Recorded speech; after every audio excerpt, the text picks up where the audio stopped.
देश में monkey pox के मामले मिलने के बाद लगातार चिंताएं बढ़ गई हैं। अगर पूरे देश की बात करें तो अब तक 9 मामले मंकी पॉक्स के मिल चुके हैं और इसी सब पर बातचीत के लिए हमारे साथ है डॉक्टर कृष्ण राजभर हैं, सफदरजंग हॉस्पिटल में डॉक्टर हैं। सर, जो मामले लगातार बढ़ रहे हैं वो कहीं ना कहीं चिंताएं बढ़ा रहे हैं। बिल्कुल, कोई भी वायरल इन्फेक्शन होता है, कोई भी विषाणु से जो इन्फेक्शन होता है वो उनके बहुत जल्दी फैलने के, बहुत तेज़ गति में फैलने के रिस्क रहते हैं। इसलिए कोई भी जब इन्फेक्शन होता है, स्पेशली जब जो भय कोरोना के समय पूरे देश और विश्व में हुआ था, उसके बाद जब भी कोई वायरल इन्फेक्शन या कोई ऐसा होता है तो एक लोगों में भय हो जाता है। इस वजह से भी काफ़ी चिंता होती है। एक क्योंकि इससे डेथ भी हो चुकी है जो केरल में हुई है, तो लोग थोड़े भय में भी है। इसको कैसे समझे कि कोरोना जैसा ही है या कोरोना से अलग है ये?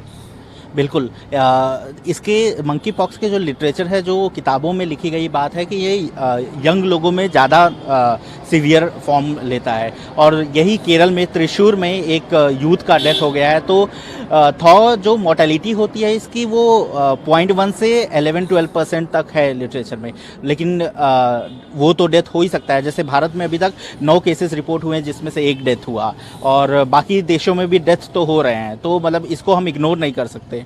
संदिग्ध भी केस मिल रहे हैं। हालांकि केंद्र सरकार की बात करें या दिल्ली सरकार की बात करें, तमाम इंतजाम अपनी तरफ से वो तैयारियां भी कर रहे हैं। दिल्ली सरकार ने 6 हॉस्पिटल भी चिन्हित किए हैं, 3 सरकारी हैं, 3 प्राइवेट हैं, जिसमें आइसोलेशन रूम इसके लिए तैयार किए जाएंगे। तो आप इस तैयारियों को कैसे देखते हो? बिल्कुल, ये तैयारी अच्छी है। साथ साथ मैं एक और एज अ सुझाव देना चाहूँगा कि जो इंटरनेशनल ट्रैवल है उसमें जो इंटरनेशनल ट्रैवल में स्क्रीनिंग और क्वारंटाइन की सुविधा होनी चाहिए, स्पेशली ऐसे शहरों में जहाँ पे इंटरनेशनल ट्रैवल के चांसेस ज़्यादा होते हैं, जैसे दिल्ली हो गया या फिर केरल हो गया या फिर ऐसे जो इंटरनेशनल एयरपोर्ट्स हैं वहाँ पे होनी चाहिए स्पेशली। बाकी साथ साथ जो स्पेशली मुंबई में चाहे जितने बड़े शहर हैं जहाँ पे केसेस रिपोर्ट होने के ज़्यादा चांस है, वहाँ पे जो हॉस्पिटल्स हैं, इमरजेंसी बेड्स है, ये सब अवेलेबिलिटी, स्पेशली मंकी पॉक्स से रिलेटेड अवेलेबिलिटी और डायग्नोसिस और ट्रीटमेंट दोनों की अवेलेबिलिटी होनी चाहिए। लोग थोड़े चिंतित हैं क्योंकि मामले लगातार आ रहे हैं। WHO की बात करें तो 75 कंट्रीज़ में अभी तक इसके मामले आ चुके। कैसे उनको पता चलेगा कि उनमें मंकी पॉक्स के लक्षण हैं? क्या किस तरह के सिम्टम्स होंगे? बिल्कुल, पब्लिक अवेयरनेस बहुत इंपॉर्टेंट है। जो उन बीमारियों में जो public health point of view से इंपॉर्टेंट होते हैं, जो जिनके पैंडेमिक में कन्वर्ट होने का, बहुत तेज़ रेट पे फैलने का ज़्यादा होता है। तो मंकी पॉक्स का जो पॉजिटिव वायरस है वो हमारे स्मॉल पॉक्स वायरस से सिमिलर है, उसी फैमिली का है, ऑर्थोविरिडे फैमिली का।